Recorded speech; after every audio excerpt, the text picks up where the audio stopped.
আপনি তো ভয় পাওয়াই দিয়েছিলেন আমাদের সবাইরে। আমরা চিন্তা করতেছিলাম মানে কি না কি হয়ে গেছে।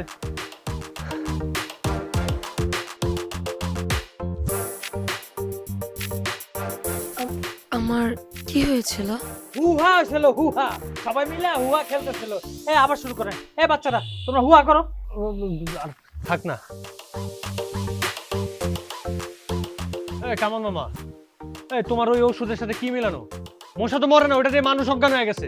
তুমি ওটার মধ্যে মানুষ অজ্ঞান করার ওষুধ মিলাইছো নাকি তোমার ঔষধে ভেজাল? তোমার ঔষধে ভেজাল। বাচ্চারা, এই কামাল মামার ঔষধে ভেজাল, এখন আমাদের কি করা উচিত?